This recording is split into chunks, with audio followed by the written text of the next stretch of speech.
And welcome back to EH Deck Building. I am your host, Demo, and let's talk about the saltiest cards in the Commander format. I think it's an interesting topic of discussion. I've made a few videos over the years talking about casual Commander and what exactly is it. Of course, it's pretty much impossible to define. And salty cards, looking at them, and of course, that being people's personal opinions on them, I think in a way kind of helps define, especially for newer players, what casual Commander is and what people kind of want to see and kind of don't want to see in a casual Commander game. What does salty mean if you're new to that term? It just means essentially people don't really want to see that card in a casual game, right? And if they see it, the reaction can be varied from, a little bit of groaning or a little bit of eye rolling to actually picking up your cards and leaving. I have seen that as well. So, to each their own, I guess, right? So we're going to go on EDH Rec and look at their list of saltiest cards. I think it's pretty accurate to the overall feeling of the Commander community. I think they actually have people vote and they actually get a score. And I think it's an interesting list to look at. So here we are. And of course, this is the list. And I'm sure there won't be a whole lot of surprises here. Winter Orb number 1, which I will get back to. Stasis number 2. And of course, there's a very specific, I think the score is the same. Okay. In my opinion, Stasis is far worse because it doesn't allow untapping of anything. And Winter Orb only doesn't allow your lands to untap.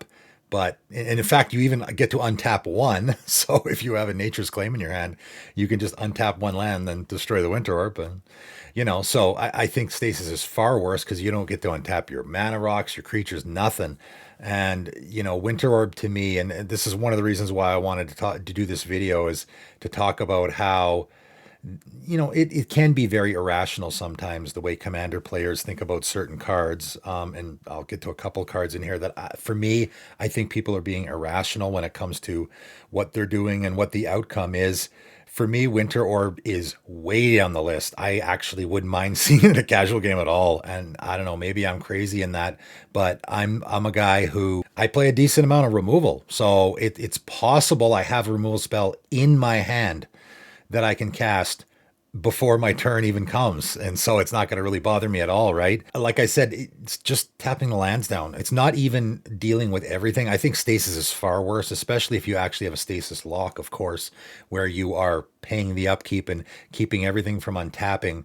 It really makes the game drag out and it makes it unfun. And unless that person has some way to, unless there's some scenario there that is...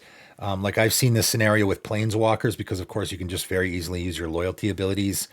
These cards were designed before Planeswalkers existed, obviously. So Planeswalkers tend to work really good with some of these cards because there's no tapping involved. So I've seen people win that way. There are certain ways to win. Unless someone has some way to win immediately, though, that really can be a rough one to play against. Next up, we got Thassa's Oracle, which is becoming one of the most hated cards in the format, and there is a very specific reason why. I have said in the past that I don't think it's a casual card at all. I don't think you should ever be playing it in a casual game. That's just me. I recently made a deck, the most obnoxious deck I've ever made, where I had put Thassa's Oracle in there because it actually fit the theme of what I was doing. By putting that in there, I made the deck maybe not casual, but you could easily take it out and make the deck a little more casual. With Thassa's Oracle, and this goes into a larger topic in my opinion, it is more about what else you're doing in the deck, right? It's actually not that easy to win with Thassa's Oracle outside of the other things you are doing. You have to have no cards in your library. There are, unfortunately, a couple of cards that make that good. One of my least favorite things that Magic has ever done. There's a few things that I absolutely hate, and there's a few cards that we might come across here that will signify that. If we don't, then I'll bring it up myself. Turning what would normally lose you the game into winning you the game, I think is a mistake. I don't know if we've ever seen that with anything else. It would be like saying, if you had 0 life, you win the game, right? Imagine making a card that did that. It doesn't work, right? Because of course, there's so many ways to pay life, to have yourself lose life. That's what's happening here. What you're doing is taking something that throughout the history of the game would normally lose you the game. And instead of just saying, oh, you don't lose the game from doing that, you're actually winning the game from doing that. Of course, Labman being the first card to do that, I think that was a mistake. They should have never done it. The important part here, though, is we're going to go back to 2020. And of course, the list looks fairly the same at the top row here. But of course, Thassa's Oracle is nowhere to be found. And the reason why is because, of course, when Thassa's Oracle came out, around this era, I guess it would have been before this, but, whenever it came out, nobody played it in casual games, right? So I think the reason why that nobody cared about it, and again, that's a big part of the cards you see on this list, is if you don't see it ever, then who cares, right? There's cards that are way nastier, in my opinion, than some of the cards here, but because most casual commander players never see them, then they don't have an opinion on the matter. In 2020, nobody was playing Thassa's Oracle in casual games, and I think more and more is the case that people are just playing Thassa's Oracle in casual games, which is why casual players are becoming more and more upset about it. And that's why it's number 3 on the list now, behind two of the most notable cards that you see there. Static Orb, again, we're not untapping stuff. You'll see a common theme here as we go, right? Armageddon, of course, blowing up lands. Vorinclex, and obviously nobody cares that it's a 7/6 trampler, and nobody cares that it gives your opponent double mana. The part that everyone hates is whenever an opponent taps a land for mana, that land doesn't untap. So again, it's doing the Winter Orb thing. So what's the common theme here? I think outside of Thassa's Oracle, the common theme here is your lands don't untap, your lands don't untap, your lands don't untap, your lands don't exist, and your lands don't untap. So obviously, that's the kind of thing people don't want to see in a casual commander game, right? And if we move down to the next row, Tergrid, there's our first. Oh, I guess Vorinclex is a commander, although I don't know who in their right mind would ever play it. I mean, Tergrid, people play that as a commander, even though it is right at the top of the list here for the cards that people hate most in the format. But yet there's still a lot of people out there that have Tergrid decks. I mean, again, they don't mind being the arch enemy, I guess. Our Expropriate, obviously, don't think anyone's surprised at that. This, to me, is just one of the unfunnest.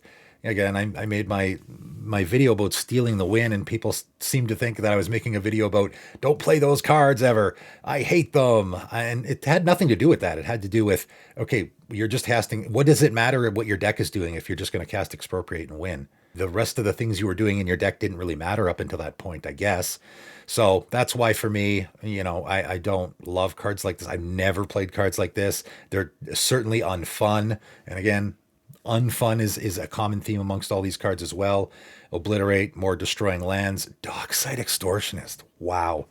This is probably the first big shock for me. And again, for me, rule number 1 is don't make yourself a target. And so for that reason, of course, I avoid playing all the cards at the top of this list. And as it happens, I have now stopped playing Dockside Extortionist because it has just become one of those cards that everybody hates. And it's funny because I actually think it's a pretty good commander card. It's ramp in red, which they kind of need. It's making the treasures. It's a very red card. Because it's so good in certain situations, that's why people hate it so much, because usually when it comes down, the person likely, I think, will probably end up doing so much with the mana they're getting that they'll probably win the game. And that's what I had this in my Lulu deck because that has sort of a treasure sub theme. And wouldn't you know it, the last time I got this guy out, I got like 18 treasures. And yeah, I don't know if the game was over immediately, but it was over soon after. I don't like cards like that. Again, it's feels like stealing the win, even though that does fit the treasure theme. It's like, okay, well, Dockside Extortionist just won me that game.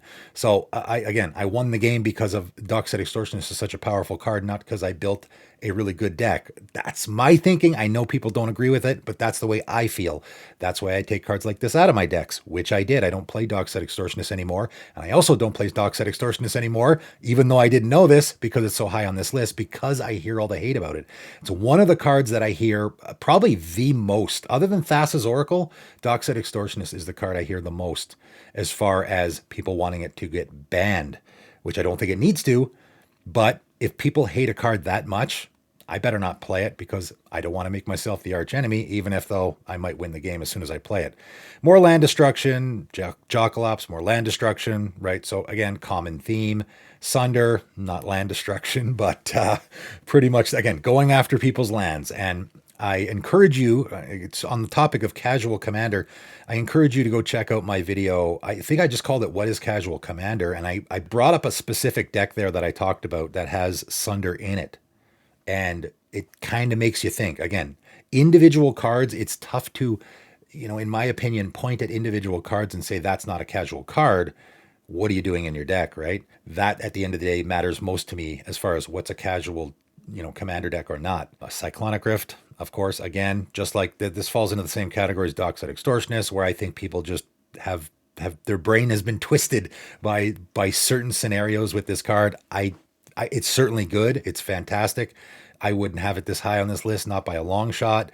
And in fact, I'm looking at a card coming up right away that I think is far worse than Cyclonic Rift. And in fact, we'll skip to it. The Tabernacle of Pendra, which I talked about I almost always bring it up in my banned videos because no one ever calls for this card to get banned. And this is falling into that category where I talk about, when I was talking about Thassa's Oracle and Winter Orb, those are cards you see, right? No, people care less about Stasis and more about Winter Orb, even though Stasis is way worse because Stasis they don't see that much, and Winter Orb they see more. And most commander players are like, oh, I've never seen a Stasis in a casual commander game, so I don't care, right? Tabernacle of Pendra is another card like that. This is one of the worst stacks cards ever printed, and of course, stacks is something people don't want to see in casual commander games. It's also insanely expensive, which is another reason why people don't want to see cards, and it is on a land. So not only is it, I don't even have to cast it, I can just play it turn one, but also it's harder to get rid of than an artifact or enchantment. Most decks would find it hard to get rid of anyway. So this to me, like that should be number one on the list, maybe. I don't know. It's for me, it's probably in the top two spots. I will bring up the other card that's for me. Again, another card that I would put in the top two spots. What would you rather see in a casual commander game, guys? Cyclonic Rift or Tabernacle at Pendra? It's not even close for me. I've seen Cyclonic Rift 1,000 times, and yes, sometimes it ends games, usually not right away. It gives the player that cast it a big enough card advantage that they can win the game soon after that. The scenario that people paint for me all the time of my opponent has Cyclonic Rift on my end step and then he untaps on his turn and he just does his thing and wins. I'm thinking, what was the Cyclonic Rift for? Why did you need it? If you can just combo off and win in your turn, why do you need to Cyclonic Rift? If I can just Craterhoof Behemoth and attack, why did I just, I mean, I guess I got rid of the blockers, but you probably don't care about the blockers anyway if you're casting Craterhoof Behemoth. So the scenario that happens after the Cyclonic Rift on the end step where your opponent wins the game, I still am waiting for an answer. Haven't gotten one yet. I've been asking for years. It certainly is a good card. A lot of people will cast it and then eventually, like 2-3 turns later, because they have such a huge advantage in the game, they will end up winning. But a lot of times they lose. And I've seen people throw a Cyclonic Rift out. And again, you become the arch enemy. That's why I took it out of all my decks. Because when I casted it, again, usually for me, I was casting it against the Craterhoof Behemoth attack. I was casting it against my opponent comboing off or doing their thing. And it was an answer for me, but people hated the card so much that as soon as you resolved it in a commander game, it was 3v1. So it wasn't worth it for me.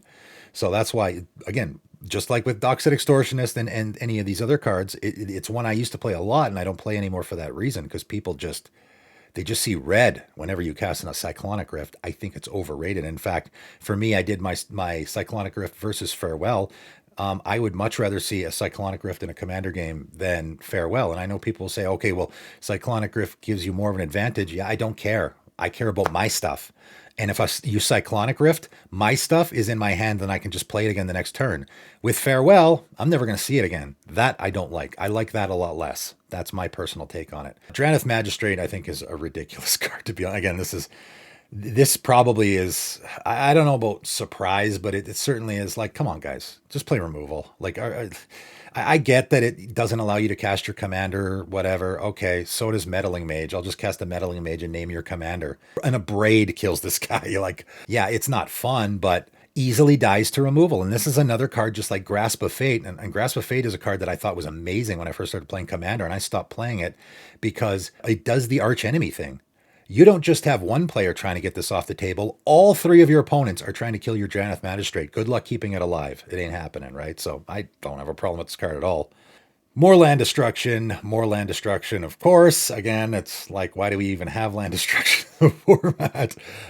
Jin Cataxius, again, pretty much all the Praetors are pretty nasty because of not the advantage you're giving to yourself, but because of the downside to your opponents and having your opponents essentially discard their hands, right?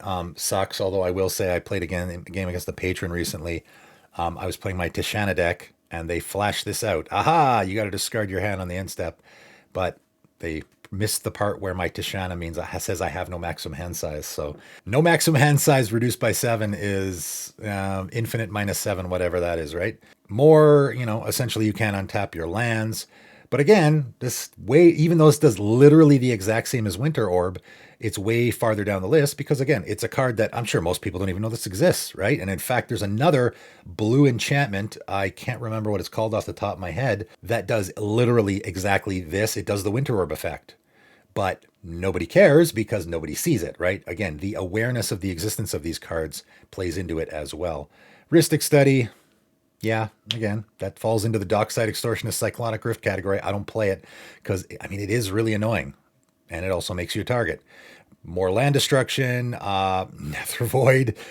Funny enough, this is likely the best stacks piece, maybe, other than Tabernacle. I'd say Tabernacle is probably the best stacks piece ever.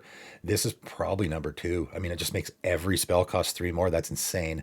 Mindslaver. Hey, here we go. And this is the other thing. When I was talking about, and I was hoping I would see it.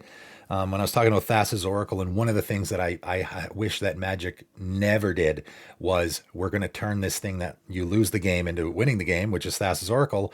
This is the other thing that they should have never ever done. I think it is my least favorite thing in the entire game of Magic. The idea of someone stealing your turn. And there's a couple of cards that do this, in particularly in Commander, that is a multiplayer format. I don't think there's anything more unfun. This is the unfunnest thing. I've had it happen a few times. There's also that black spell that switches 2 players' turn. And again, people think that's funny. And so I remember the one game I was playing where the dude picked me and the other opponent. He didn't even include himself. We swapped turns so that we could just, ruin the game for both of us. So I guess ultimately it was a good play. And I pleaded with the guy. I was like, dude, you don't mess with me on my turn. I won't mess with you on your turn, right? Which is what you should do. Nah, he wasn't having it. He screwed with me. He did this, he did that, right? So I'm like, okay, well, I guess I have to screw with it. Unfortunately for him, his turn came first. And on his turn, I did my worst. And I think I sacrificed his commander to a high market. Then I exiled graveyards, and since I'm controlling his turn, I just left his commander in exile. So now his commander's gone for the rest of the game, right? That's why this is, in my opinion, the worst thing you can do, particularly in a commander game, because of stuff like that. I can just have your commander, just leave your commander in exile. I won't change zones, right? So just nasty, absolutely the nastiest thing. I don't know who came up with this idea at Wizards of the Coast, but they must have been having a bad day or something, because I don't think there's anything nastier in all of Magic than stealing an opponent's turn. Ridiculous. Moving down the list, Fierce Guardianship. Wow, man. Again, some of these are surprising. Smothering Tithe. Come on, guys. It's a good card, but it is very clearly a casual commander card. Is it that bad, really? It's not preventing you from playing the game. Again, if you look at the cards towards the top of the list, most of those, the things that people hate most in a casual game, land destruction stacks pieces which prevent you from playing the game. Smothering Tithe doesn't do any of that. So what's the problem? Like that, man, I don't know. Play more enchantment removal. Speaking of which, humility, play more enchantment removal, guys. Maybe the big issue here is it shuts off my commander. Okay, but at the same time, it's dealing with your commander. So it's a great way to deal with people's commanders. Maybe, I guess people might see this card similar to Draneth Magistrate, where it just doesn't allow me to do anything. Okay, I get it. Like, I get the arguments here. I certainly do. My suggestion to you is something I've been doing a lot more lately is stop playing Monolith Commanders. Start playing decks where you don't need your commander to be on the table in order for your deck to be doing anything. You can do other stuff. I know this shuts down a lot more than just your commander. Trust me, guys, I don't love this card. I've played against it where I was in my I think it was my Tishana deck, where I think maybe all of my enchantment removal is in creature form, Rex Sages and stuff like that. And so I was like, I can't even get this off the table. That sucks. But again, 4-player format, there is 3 opponents that are trying to get this off the table. It's probably not going to last very long, right? That's sort of my thinking with a lot of these cards, I guess. Opposition Agent, yeah, this card, I think that it's too much here. It was too much. What they should have done is, like, this needs to be powered down, just like Hull Breacher needed to be powered down. What it should have been, again, I don't love the you control your opponents while they're searching their libraries thing. That's kind of like Mindslaver-ish, which I don't love. What they should have done is While an opponent is searching their library, they exile each card they find. You may play those cards for as long as they remain exiled. So what they should have just done is you flash this out. Your opponent is cracking their fetch land, let's say. You flash this out, and of course they're doing it before you start searching, and so you know it's in play, so you can just find whatever. They should have got rid of the you control your opponent's part. What they should have just had is, aha, I got an opposition agent. Now what are you going to get? And instead of getting a triome, they're just going to get an island. And then you get to play the island or something like that. I think that would have made it a lot, so letting them choose the outcome would have made this card a lot more fair and would have made it a lot not so nasty. The One Ring. Wow, man. Yeah. I mean, it is indestructible, so I can't just say play more removal. I don't know. Maybe you guys need to start playing Return to Dust more. The card that I took out of my decks, because Return to Dust does get rid of this. I have not had any issues here. Maybe people are doing combo-y stuff. It does drain a lot of life. I mean, I won a game where my patron had this in play, and it actually killed them. So, I say that about Mana Crypt, Ancient Tomb, all these what I call greedy cards, which, oh, I don't care about my life total. Okay, we'll see about that. Just attack the person, right, and get their life total really low, and it's a very satisfying win. I've done it. I've won a game to a Mana Crypt 3 times. Just go after their life total, I guess. Maybe play more Artifact Exile, which, yeah, that can be difficult. It can be for sure. Is the protection from everything until your next turn? Maybe that's doing it for people. I don't know. I honestly don't see this card a ton. It certainly can be good in the right situation. If you can be untapping, it can be real good. I've run into it a few times. It's a powerful card. Okay, so is Rhystic Study, right? So for me, I'm like, okay, it is certainly powerful. I don't know if I would be upset if someone played it in a game though.